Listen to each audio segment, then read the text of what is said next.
2:08 on LBC. We're going to dial down the temperature a bit after the last hour. At least I think we are. We are in the company of Rory Stewart. Rory, it's great to have you back in the studio. Lovely to see you. I feel I'm being presented like the sort of jazz hour on the... Well, the reason that you're here is because you've brought out this book, Middle Land, Dispatches from the Borders.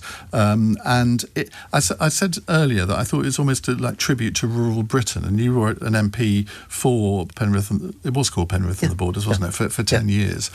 And it sort of almost reads like a bit of a love affair. It is, and these were letters that I wrote for my local newspaper. I've collected a few of them together, but one of the things I sense rereading it is that it's a story which is quite positive and quite local in a world that's very, very negative and very global. And I sort of have an instinct that a lot of the things that make us unhappy about politics feel a bit better at the level of a street, a neighbourhood, or a rural town. I think it's quite interesting because you reading it, you completely understand the countryside. And I don't know, sort of growing up, whether you were living in the countryside or not, but you and I first met when we were both going for the nomination for Bracknell, which is about as far away from the country. Well, actually, no, bits of Bracknell are countryside, but most of it isn't. That would not have suited me, no. That was an error. we should let on that you came second and I came third. Yeah, well, that's right, exactly. Neither of us made it, but I think, that was not a good choice for me. See, even though I am from the countryside, I would have been quite happy. You would have liked that. Yeah. I got very confused by that because one of the things I noticed in that very brief time trying to get to know Bracknell was that the majority of people in Bracknell, if they were living there, weren't working there. If they were working there, weren't living there. Very few people have been there for more than 5 or 10 years. Mm. So I suppose it's a really interesting story of what happens around the edge of London, but so different to Cumbria, where either people are upland farmers who's been there for hundreds of years, or they're people who've decided to retire or move to Cumbria and are there for the rest of their lives. But when you were an MP, did you find that many of your colleagues really didn't understand the kind of constituency that you had and the priorities that local people had? Yes, but partly because a lot of our conversation, it doesn't matter whether you're a Conservative or you're Labour, are talking at a very theoretical way about growth or productivity or efficiency, and a lot of it is geared towards big companies. And we think about how's Jaguar Land Rover going to do? How's Save the Steel Factory? Or in London, a law firm or a bank. 27% of my constituents were self-employed. 92% worked for businesses employing fewer than 10 people.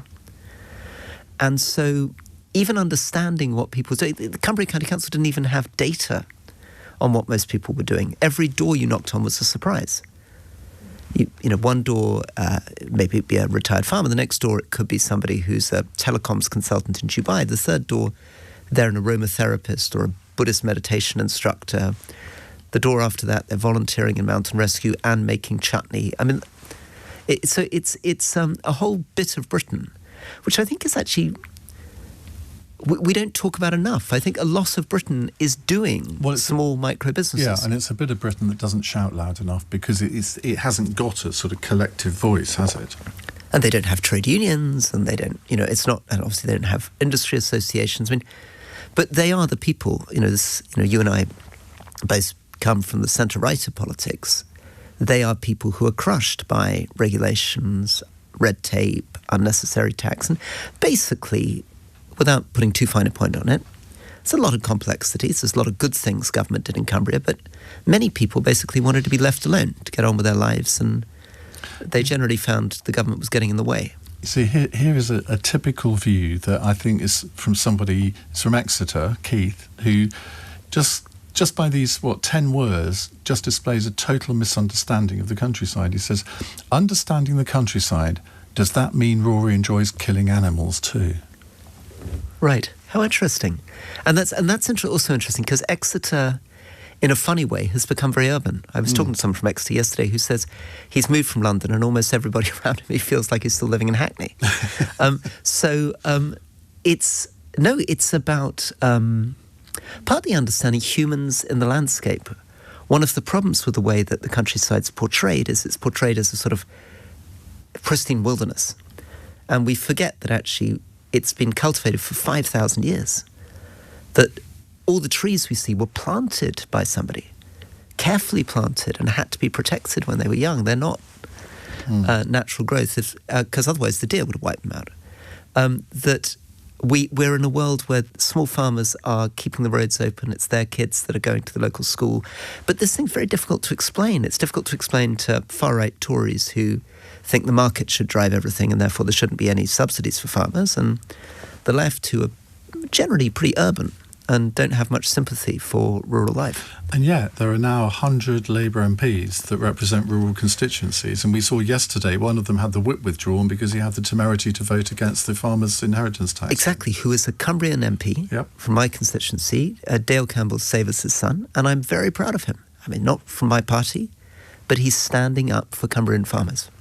And who would have thought that Penrith and the Borders would ever have a Labour MP? It's extraordinary, isn't it? Willie Whitelaw will be turning in his grave. It's and how much the world has changed. It has. Yeah. Let's talk a little bit about politics. You stood down in 2019. Do you miss it? No, I found it pretty brutal. I mean, I know, were very interested at one point in your life in going in.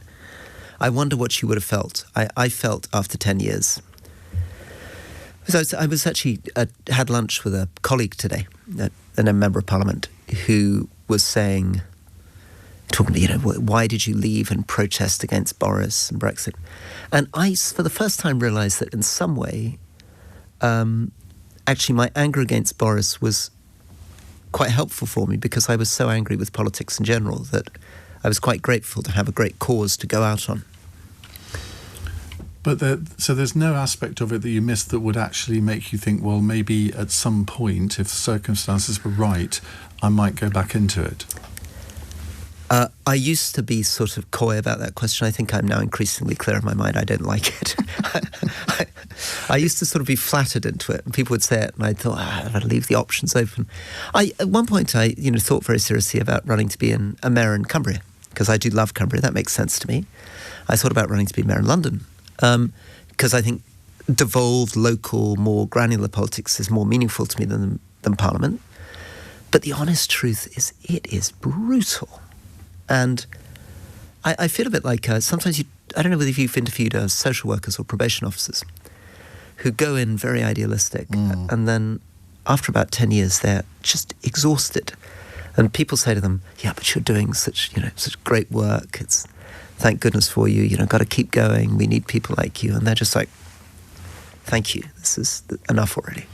I think there are a lot of people that go into politics, not just national politics, but local politics too, where you go in thinking that you can make a difference.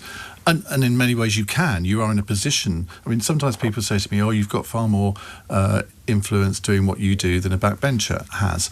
And I can influence things at the margins, but I can't change anything. You actually have to be a member of Parliament to really pull the levers of power to change things. Yes and no. I mean, it's very difficult. I mean, I felt as a backbencher for 5 years that I really did nothing. I mean, I rebelled on the House of Lords, and maybe I changed that policy with 120 other people. But even as a minister, until I became a Secretary of State very briefly in the Cabinet, junior ministers, pretty unclear. A lot of it is centred in number 10.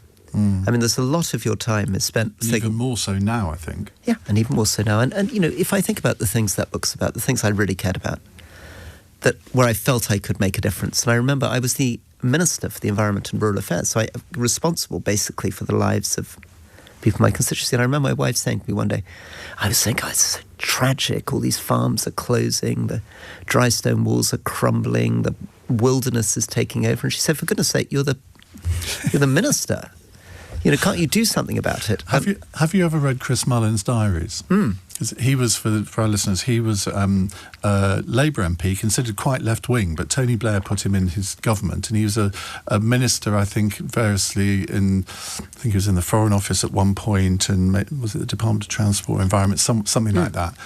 And when you read his diaries, it's as if he's looking in on it rather than actually being part of it. Yeah. And I remember at several points, and I've said this to his face, at some points, I wanted to wring his neck because I'm thinking, you were there. You could have done something about I agree. this. I like Chris Wallace, but I felt that. I mean, I read it before I went into politics, and I just thought, this guy isn't gripping it. He's not taking responsibility. He's not running it.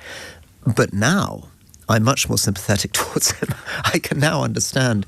I was a bit harsh. I thought, this guy obviously is a writer rather than a doer. But I now think, in some ways, Chris Mullins is just slightly more vulnerable, open and honest. And most political memoirs are an exercise in bluff. They're taking credit for things that probably, I could write a memoir where I said, and it's true, I introduced the plastic bag tax. I did. But what does that really mean? It means I signed the bill. 10 years of work preceded me. There were lots of moving parts of other people.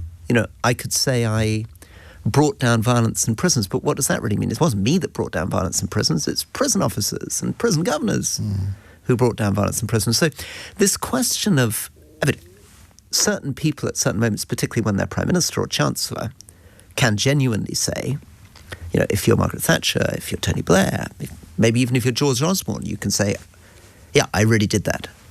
But it's a loss of the other stuff. I mean, I one of the saddest things when I was leaving Parliament is these valedictory speeches where you're in the House of Commons hearing backbenchers who've been in the House talk after 30, 40 years about what they've done. And I'm afraid a great number of them were speeches in which people would say, my proudest moment is Labour MP. I campaigned to save my local coal mine that was going to close in 1983. And yes, it eventually closed in 1991, but I'm incredibly proud of the fight that we did. And you think, it's a strange story, right? You stopped this thing in 83, it closed in 91, or someone else will stand up and said, I got the lift in the station. And you think, and then a lot of the rest of the speech is affection for their staff, or the staff in the House of Commons. But it's not exactly what we mean by getting stuff done, a lot of this. Yeah. Your last book, Politics on the Edge, which was a massive bestseller, and I think it partly because you were very honest about the frustrations that you felt in the various jobs that you had. It reminded me in a way of a book that I published in 2000 by Gillian Shepherd, who had risen, she'd started off as a parish councillor, had risen through the ranks to become Education Secretary in the Major Cabinet. And her central theme of this book was that power lay at the level above the one that she was in. And she always thought, oh no, if I do that, I'll get there and I'll be able to really do stuff. And she said she got to the cabinet and she realised, of course, the ultimate power is not with the Secretary of State. It is partly with the Treasury, but predominantly with Number 10 and the Prime Minister.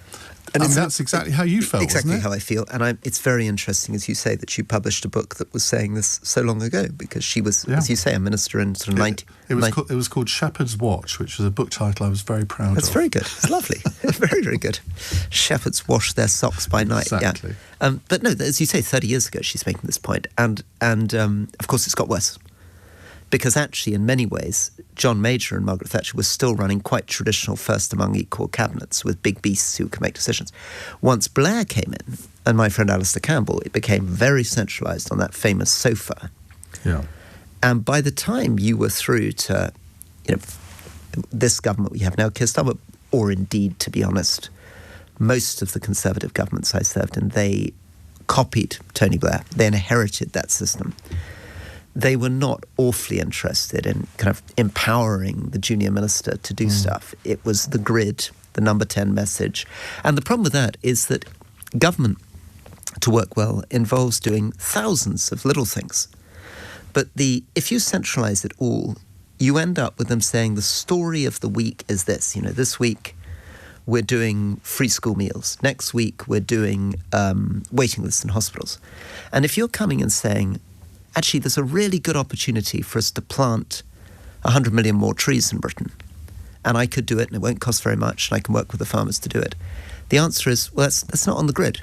And we don't want a minister going out in the media saying he's planting 100 million more trees, because we're trying to land this story about free school meals. And it gums up the whole system. Yeah. No, absolutely. Text here from Patricia. Iain, please let Rory Stewart know how loved he is. What a shame politics lost him. We wouldn't be in a mess if most were like him. Now, obviously, it's very flattering when people say it, and I suspect when you do your live events with Alistair around the country, I suspect half the questions are sort of, well, why can't you two run the country? That sort of thing. And presumably you get a bit of that too. Not as much.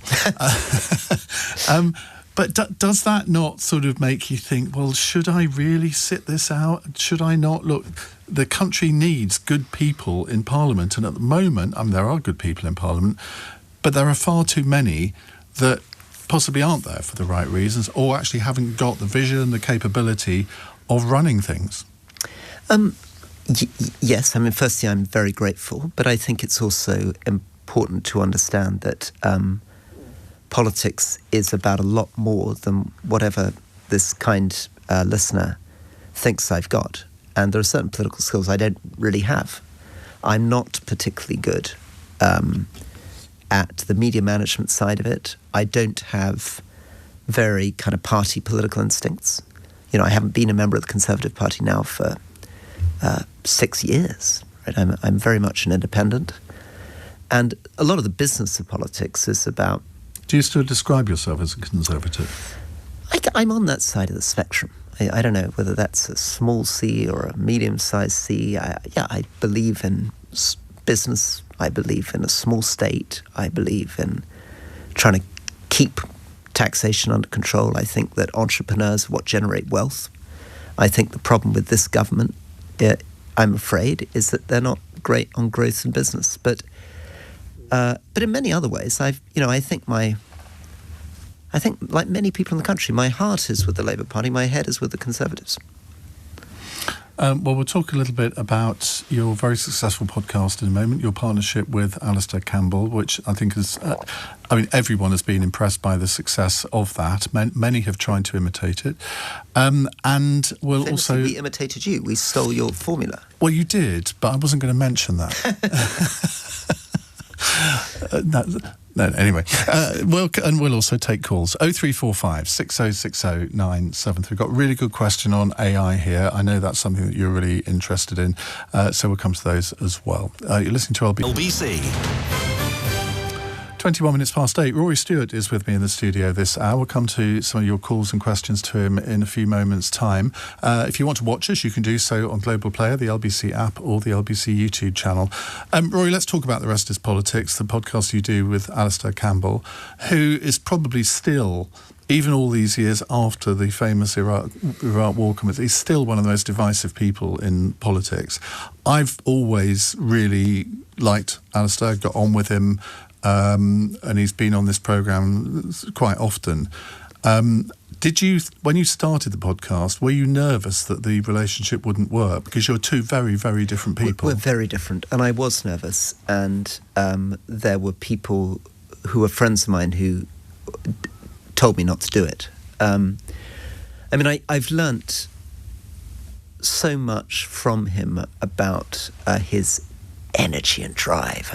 We were saying this before we went on air, but he's up at 6 every morning. He's going for a outdoor swim in Lake Geneva on the beginning of January. And he'll get on and then the WhatsApps are firing in saying, we got to get this guy on, we got to get that guy on, we got to cover this, we need an emergency pod on this.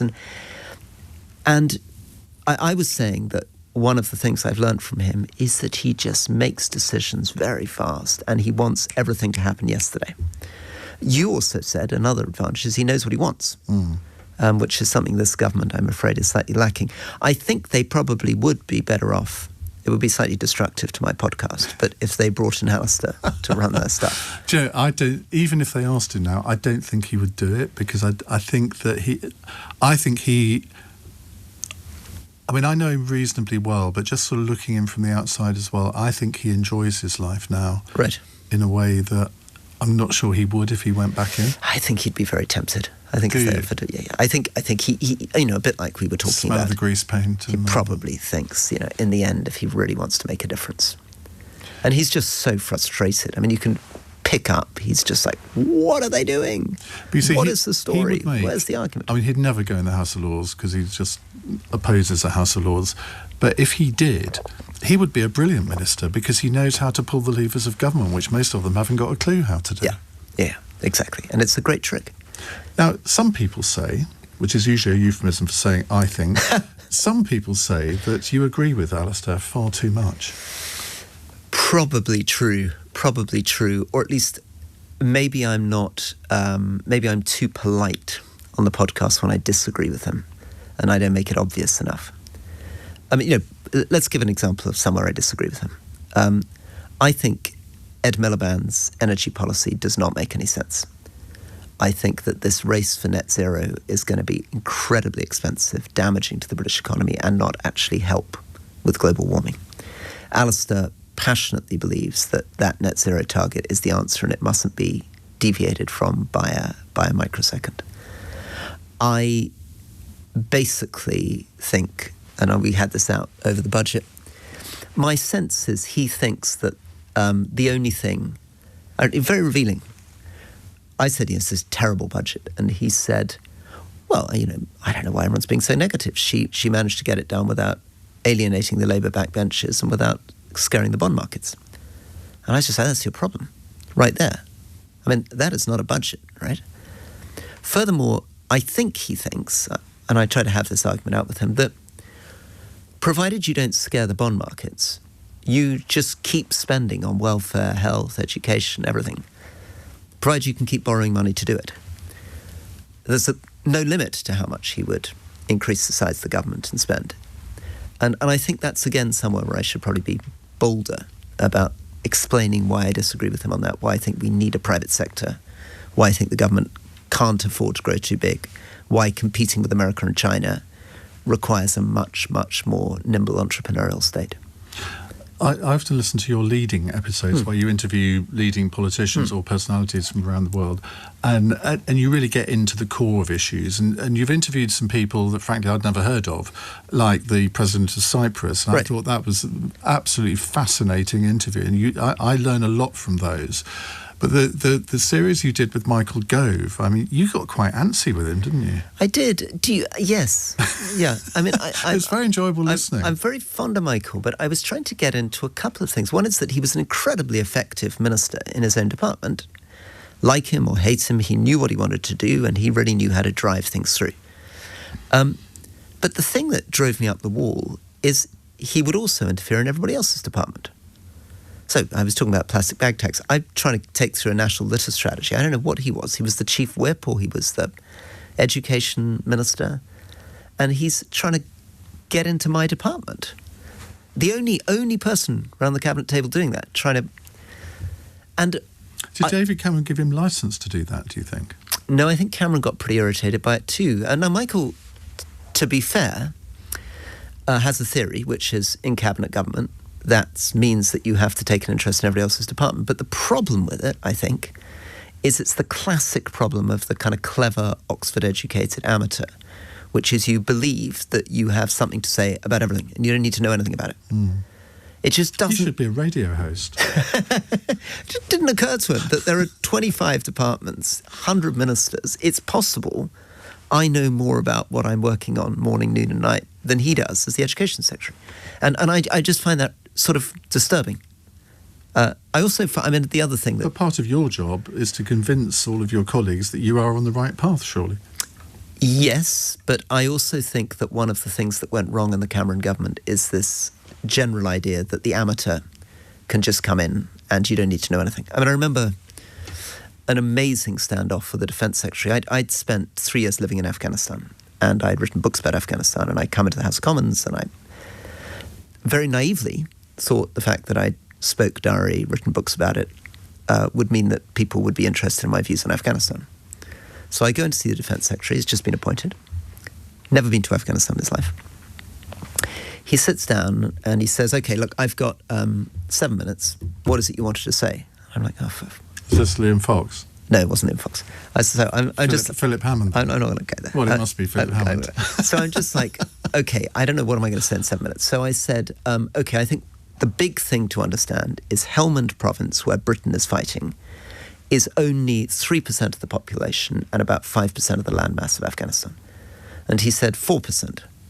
And I said, what? He said, it's 4% of the population. I said, listen, there's not been a census in Afghanistan for 40 years. We got no idea whether it's 3% or 4% of the population. He then said, if I can't believe you on that, why should I believe you on anything? And I thought, well, maybe because I spent 3 years living in the country. You've never visited it. I mean, what is this conversation about? That was almost a portent of things to come, wasn't it? Because that frustration really went through the rest of your parliamentary and ministerial career. Sure, but it's right central to politics. I mean, I think people feel it in the Labour government at the moment. There are ministers I'm close to who are Labour ministers. They're just saying, Number 10 has never asked me about this thing that I know a lot about. One of them said to me, I'm not even sure Keir Starmer knows what job I'm doing. It's the sense that the machine somehow isn't serious. They're not serious in the way a normal business would be serious. A normal business just wouldn't be able to run like that, wouldn't behave like that. But that's the Nigel Farage argument, isn't it? Because he says, well, it's clear that government isn't working, that we've got all these dud ministers, I'm going to bring in people from outside government. And in theory, that will have a superficial attraction for many people, thinking, well, if these politicians can't do it, let's get some other people in, maybe some experts, business people and whatever. But you look at the history of people doing that and it doesn't usually work out, does it? No, well, partly because the system crushes them. I remember there was this poor man who'd run Asda, who was brought in to the House of Commons. Archie Norman. Yeah, chief executive of Asda, a huge, big company. And I remember talking to one of the MPs and he said, oh, yeah, I remember that guy came in the tea room. We said to him, it doesn't matter what you've done before in life. Here, you start at the bottom. You know, we're going to leave you in the tea room. And I just thought, goodness gracious, here's this guy with all this experience, all this knowledge, and he's being treated like a child by people who don't know half as much as he does and are just enjoying their petty power. It's like a sort of, at its worst, it's like a sort of school. It's like, yeah. Right, well, we're going to come to calls. Lots of calls coming in. If you'd like to talk to Rory, if you have a question for him, 0345 6060 973. It's 8:31 on LBC News Headlines with Daryl Jackson. A report's found Vladimir Putin authorised a chemical weapons attack in Wiltshire in 2018. Novichok, intended for former Russian spy Sergei Skripal, killed 44-year-old Dawn Sturgis when it was disguised as perfume. Police have carried out a controlled explosion at the scene of a major incident in Derby. More than 200 homes were evacuated as a precaution and 2 men have been arrested.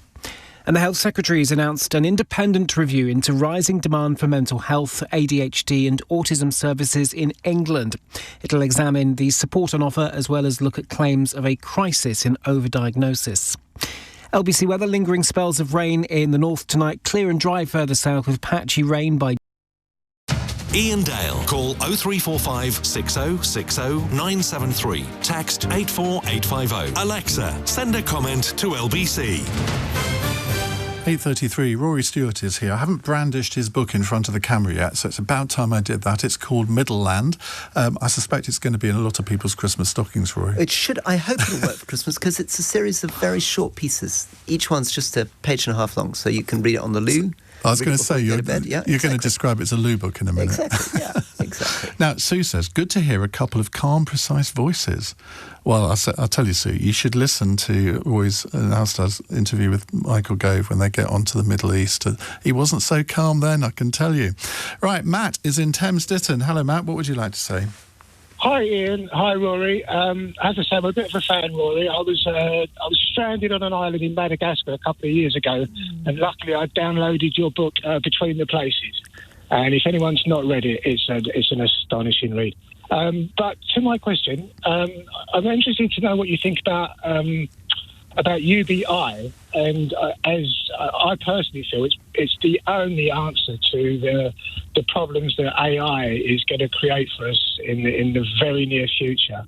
And depending on your opinion on it, how do you believe it might be funded? Right. Okay. Well, let's start with the first one, which is I think you're right about the problem.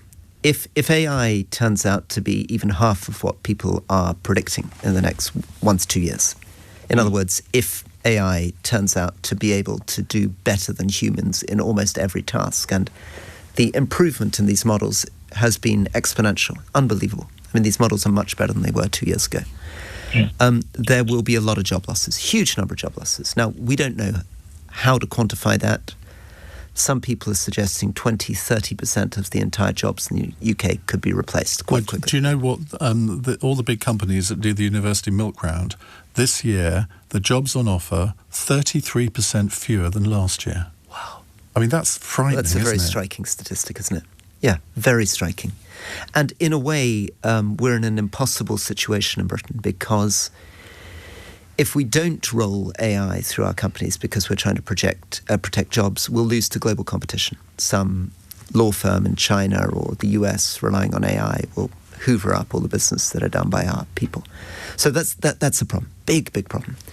And that leads on to this universal basic income, because that's an idea for how you cope with essentially mass unemployment. How do you make sure that as these companies are generating into $5 trillion companies, which is what NVIDIA now is, how do you make sure that some of that money's cycled back? And we would have to end up with something like that. But the problem is, if these companies are in the US and all the tax revenue is coming in the US, then there isn't going to be much money for the British government to hand out.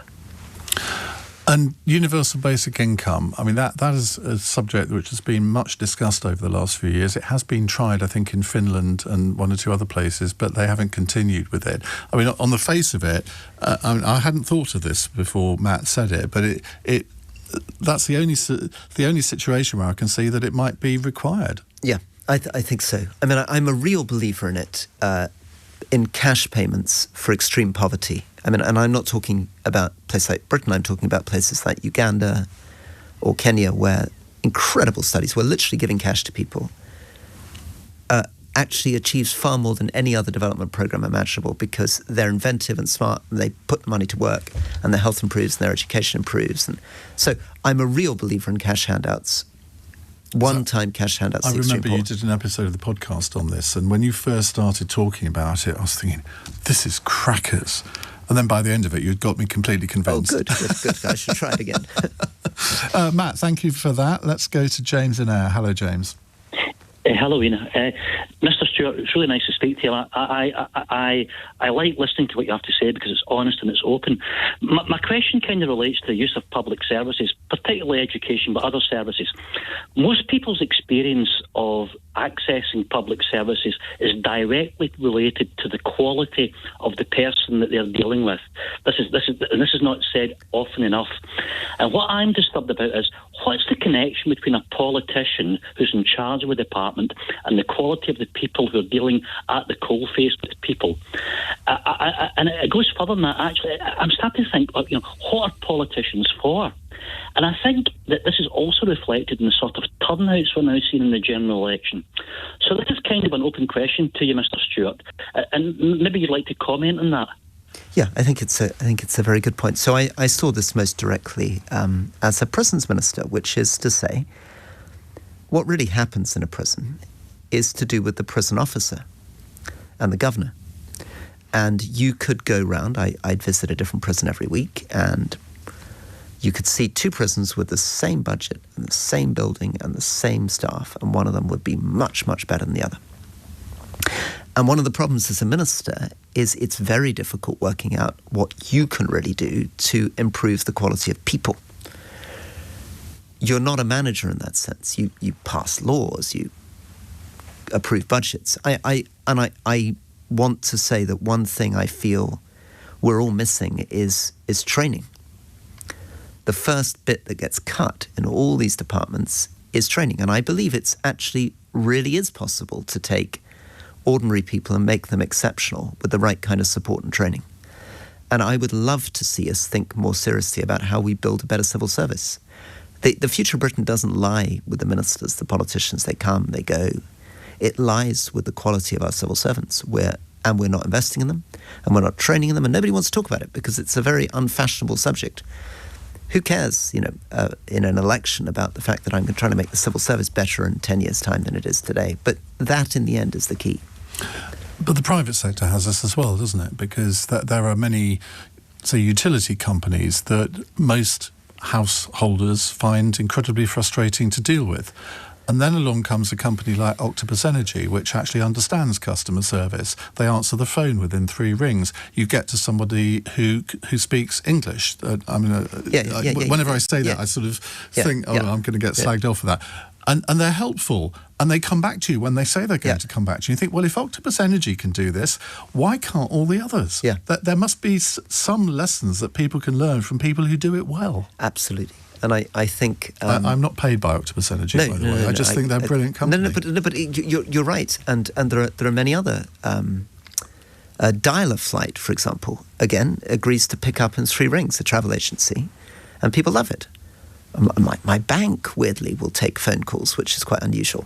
So there is a huge desire from customers for things they're not getting. Yeah. But it's often because these companies and the government are run by people who are trying to cut costs in the most stupid way. For example, let me think about prisons, right? One of the problems in prisons is just nobody has what they're supposed to have. The prisons don't have toilet paper, they don't have towels. They're not in the right cell at the right time. They're not unlocked at the right time. It's just sort of basic things that are not happening. And not being released mistakenly. Well, that's another very good example, right? But I wanted to say when I was the Prisons Minister, we should at least be able to run this as well as a travel lodge. In a travel lodge, you get your soap, you get your towel, you get your toilet paper, and you're in your right room, and the sheets are not filthy, right? Why can't we achieve this? And what answer did you get? Well, the answer is usually, well, Minister, austerity or budgets or, prisons are very difficult to deal with, or this, that, and the other. But then you'd go to a prison where they were doing all that. Then you'd say, well, how come this governor can do it, this staff can do it? Yeah. OK, James, thank you for that. Tyler is in Leeds. AOP, Tyler. Hi, Mr. Dale. Mr. Stewart. Pleasure to speak to you both. My question revolves a little bit around what you were saying earlier in the programme about you being in a rural MP when you were an MP. Just talk about how it was very strange that all of a sudden it's gone to Labour. I think that, and I was wondering if you agree with this, I think that the Brexit vote was motivated more so by a sort of a discontent in like the periphery of Britain, that what you were talking about, like, the experts who have been brought in, treated like children like they're a circus, that people don't have any say or feel that they have any implementation or ability to change how things work in their local area. And I've canvassed about 40,000 households. And when I talk about Brexit, often Brexit is tangential to a complaint they have locally or regionally. So to sort of alleviate this, do you think that the process of regional English and British and Yorkshire and Scottish devolution to regional areas can help people feel they've got more skin in the game, and that could help stop and unite the country and stop the divisions that have been a cause of sort of over-centralisation and which causes a lot of this. You get what I mean? Yeah, I do. It would be a huge help because thank you. Local democracy works best when people are dealing with stuff that really matters to them and they can see. I mean, local communities are much better than somebody in London at knowing where the affordable housing needs to be, what kind of housing it needs to be, how to prioritise the difficult choices. And they know their town or city so much more, and they care about it so much more than somebody hundreds of miles away. And all our industrial strategy should be driven by locally elected mayors. And our democracy needs to become more democratic, and by that I mean get away from this very strange system of Labour and Conservative parties selecting 650 people sitting in Westminster, and really think about what does democracy mean? Well, in one way, it means being an active citizen and fixing your own place. Thank you very much, Tyler. A text here from Dennis, who says, does Rory think it matters what people said when they were at school 50 years ago? Is playground banter just that and not worth people droning on about? Well, that's obviously in relation to Nigel Farage. Well, I was thinking about this yesterday in the car, and I'm not a fan of Nigel Farage, but I also think that we need to be a little bit more. It's going to get me in trouble, right? But I think we need to be a bit more self-aware, and sometimes I might even say a bit more forgiving as a society. We're very, very judgmental, and I wonder whether everybody who is attacking him is as confident that they were perfectly behaved when they were 17 or 18. that they didn't do things as teenagers which they would be ashamed. He was 13 when he's accused of saying these 13, things. Right, which you'd be ashamed of today. And it's perfectly possible that he was an unpleasant schoolboy and that he bullied people and that he did those things. But I don't think that that is the thing that you judge somebody who's now, whatever it is, 50 years older on. I want to attack Nigel Farage on his views, his catastrophic decision on Brexit. I want to attack him on his lack of serious on economics. I want to say he's not fit to be Prime Minister, but I don't want to make this an argument about what you did in your teens, because I think one of the problems for being in your teens today, let alone Nigel Farage, you talk to teenagers, people in their early 20s, and they're haunted by stuff they've said on social media, recorded in videos, feel their whole lives are being, surveilled and wrecked. We need to be able to accept that people have flaws, they make mistakes, and they can be forgiven. Well, we'll spend the next 2 minutes thinking what our respective mistakes were at school and what we said at school. Luckily, my memory's bad. It's 8:46. On the latest episode of The Newsagents. Why has Reform's Deputy Leader, Richard Tice, described testimony by some 24 people as made-up twaddle? They were calling out Nigel Farage's anti-Semitism when they were all pupils together at Dulwich College. We explore what this might mean for Reform and why they're still getting such big donations. Get the latest episode of The Newsagents with Emily Maitlis, John Sopel and Lewis Goodall. Listen or watch on our free Global Player app or the new LBC app.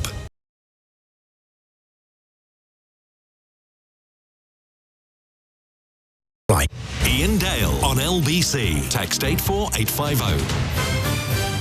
8:49. Rory Stewart is here taking your calls. Munesh is in Southall. Hello, Munesh. Good evening, Ian, again. How are you, my friend? I'm the same as I was when you called yesterday, Munesh. You're becoming a regular. I don't know, we should have the Ian and Munesh show one day. Well, there's a thought. Mr. Stewart, I'd like to ask you a question.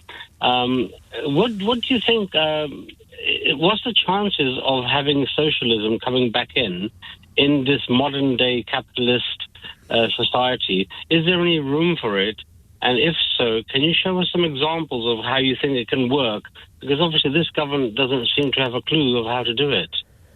Well, I think if you wanted to go for a genuinely socialist system of the sort that Zach Polanski, for example, has been talking about, or some of the other economists around him, you would have to change the way not just the British economy worked, but the way the world economy works. I mean, the kind of ideas going on about full nationalisation or changing the way in which government pays interest on its gilts would essentially involve capital controls. You'd have to move away from a world in which you were relying on investors from abroad to come in and invest in our country and bring in money and take it out, into a British economy which was much more isolated from the world. And the result of that, I'm afraid, but maybe this is just me as a unimaginative centre-right person, would be that we would sadly end up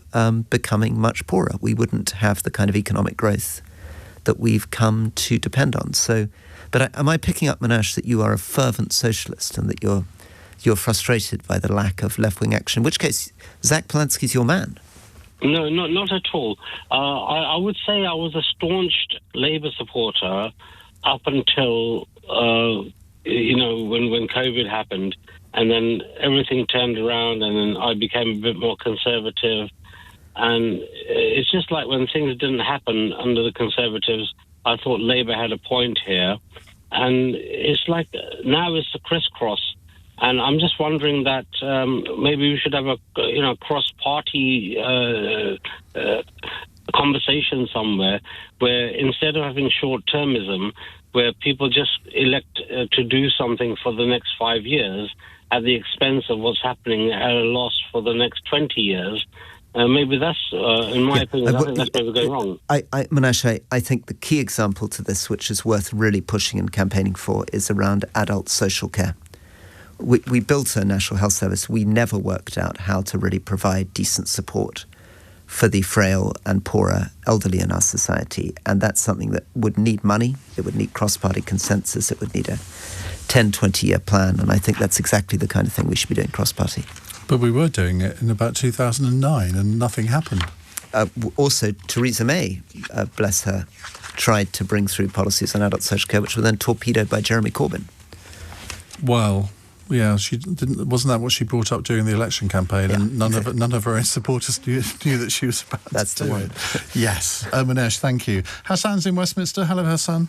Yeah, hello. Hi, Manesh sort of stole some of my thunder, but I guess the question is, would Zach Polanski and the Greens be able to move the pendulum back towards the left because it has swung so much to the right? And some of the proposals that they're talking about, like sort of increasing capital gains tax, equalizing dividend income, etc., should not really be portrayed as a second coming of communism. They're just a tiny shift of the pendulum towards the working people of this country. Well, Hassan, I mean, this is the big question in politics, and I'm very pleased you've raised it, and it's what people are going to have to think about when they vote. Fundamentally, the question is, what are you interested in? Are you interested in trying to get as much growth as possible? In which case, I'm afraid you need a country which is friendly towards business, towards people making money, to entrepreneurs. Or is your main objective to try to narrow inequality and transfer more money? And then the question is, how are you going to pay for it all? I mean, it's such a difficult debate, this, but the truth of the matter is that so many of the most successful, wealthy businesses in this country can leave. So many of the wealthiest people in this country can leave. And we will not get the dynamism, the entrepreneurism and the investment if what we keep doing is thinking how to squeeze more and more money out of them. At the moment in this country, the top 10% pay 60% of the income tax. The top 1% in the country contribute almost 30% of the income tax. The top 0.1% are contributing 5-6% of the entire income tax of the country. So we're already in a system where the wealthiest people in the country are paying a very, very disproportionate amount of the tax. Most people in the country are paying less in tax than they're getting in services from education or health. And if you keep putting the pressure on the rich, it's going to be very difficult to have a growing economy. Because a lot of people seem to just shrug their shoulders and say, oh, well, if these people want to leave, let them. They call themselves patriots, but they're not being patriots because they're leaving. But there's a survey out today showing 1 in 10 British people are thinking of leaving the country. And a lot of young people. Here's another problem. 18 to 30-year-olds, something like over 20% are considering emigrating. This is not a good sign. And why are they thinking of leaving? It's not because of inequality. It's because there are more opportunities in Australia or America to be free and to be entrepreneurs.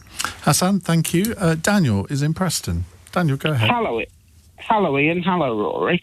I'd like to ask what you think of the narrative that both Labour and Conservatives recently have with demonising disabled people.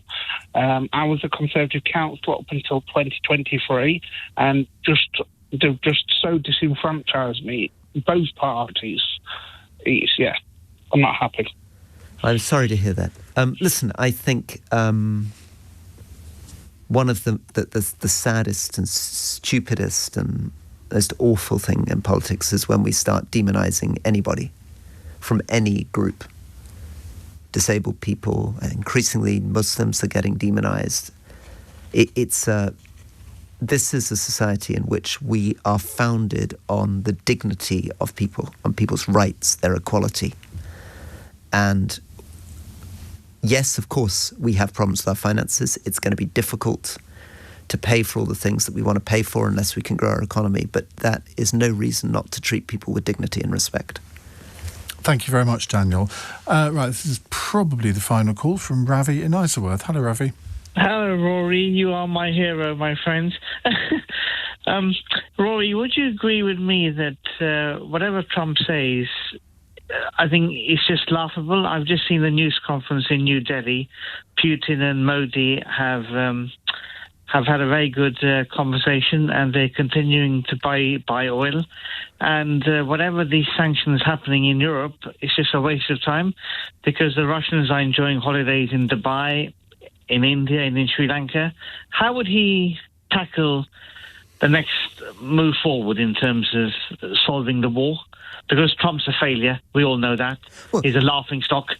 Well, I think the key is that the only hope for the United States is to rebuild its allies. And the problem is that Trump has terrified and alienated Europe, the United Kingdom, Canada, Japan, South Korea, and India, right? So how is he supposed to contain Russia, let alone China, if he's doing it by making the people that should be America's closest allies and friends and have been for 70, 80 years feel as though he's trying to exploit them, steal money from them, put tariffs on them, undermine their own electoral systems, champion fascists in their countries. So it all goes back to rebuilding alliances, rebuilding a world order. And that's where Trump has been so devastating, because it's going to be very difficult for a future American president to rebuild those alliances, to rebuild the trust. Once people have seen this, they're thinking, I'm not so sure I want to let America get quite so close to my economy again. Thank you, Ravi. Lewis says, I'd just like to say that while I'm on the right of politics, I never appreciated Rory, but I'm pleased I tuned in tonight. What a wise and genuine sounding fellow. We as a family moved from Northumberland to the Surrey-Berkshire borders, and we agree with Rory completely about the northern counties being worlds apart from the south. We'll be moving back up at some point. Hopefully with a copy of Middleland. Don't worry, I was going to plug it again. Now we've reached the end.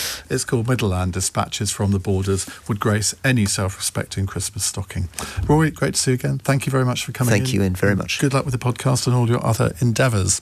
Now, coming up in the next hour, a review into the rising demand for mental health, ADHD and autism services has been launched by the Health Secretary, Wed Streeting.